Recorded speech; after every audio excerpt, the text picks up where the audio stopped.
રાજકોટમાં અમીન માર્ગ પર ખાડામાં મનપાનો ટ્રક ફસાયો। પ્રી મોન્સૂન કામગીરીના દાવા વચ્ચે રસ્તા પર મનપાનો જ ટ્રક ફસાયો। પ્રી મોન્સૂનની કામગીરી માટે જઈ રહ્યું હતું ડ્રેનેજ શાખાનું વાહન।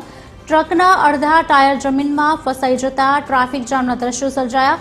ડ્રેનેજ અને પાણીની લાઇન માટે ખોદકામ થયા બાદ નબળી કામગીરીથી લોકોમાં રોષ।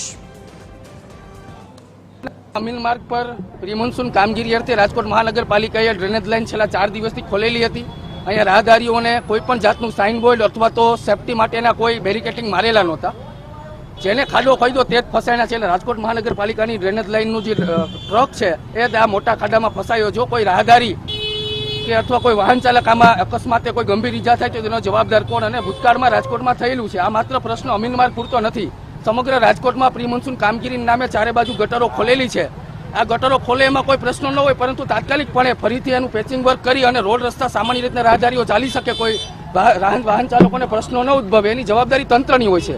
રાજકોટ મહાનગરપાલિકાની જે પ્રી મોન્સૂનની કામગીરીની વાતો કરતું હતું તેનું ક્યાંક ને ક્યાંક પોકળ સાબિત થયું હોય તેવા દ્રશ્યો અત્યારે જોઈ શકાય છે। રાજકોટના જે પોશ વિસ્તાર કહી શકાય અમીન માર્ગ, ત્યાં એક જે મહાનગરપાલિકાનું જે ડ્રેનેજ વિભાગનું જે ડમ્પર છે તે જ ખાડામાં ખૂટી ગયું છે। વાત જાણે એમ છે કે મહાનગરપાલિકાનું તંત્ર મોટી મોટી વાતો કરતું હતું કે અમે પ્રી મોન્સૂનને લઈને તડામાર તૈયારી કરી છે અને આ વખતે લોકોને કોઈ પણ જાતની મુશ્કેલીનો સામનો નહીં કરવો પડે, ત્યારે આ મહાનગરપાલિકાની વાતો છે પોકળ સાબિત થતી હોય તેવું લાગી રહ્યું છે। ખાસ કરીને વાત કરવામાં આવે 2 દિવસ પહેલા જ્યારે મહાનગરપાલિકાના જે કોર્પોરેટરો છે જે દરેક વોર્ડમાં જઈ અને પોતાના વિસ્તારની કામની ચકાસણી કરી હતી ત્યારે તે લોકો કહી રહ્યા હતા કે આ વખતે લોકોને વરસાદમાં મુશ્કેલ નહીં પડે, પરંતુ ક્યાંક ને ક્યાંક તે વાતો છે પોકળ સાબિત થતી હોય તેવા દ્રશ્યો અત્યારે આપ જોઈ શકશો। અમીન માર્ગ ઉપરનો જે આ દ્રશ્ય છે ત્યારે અહીંનું જે મહાનગરપાલિકાનું જે ડમ્પર છે તે જ ખૂટી ગયું છે। તેથી કહી શકાય કે જે મહાનગરપાલિકા વાતો કરે છે કે અમે કામગીરી કરી છે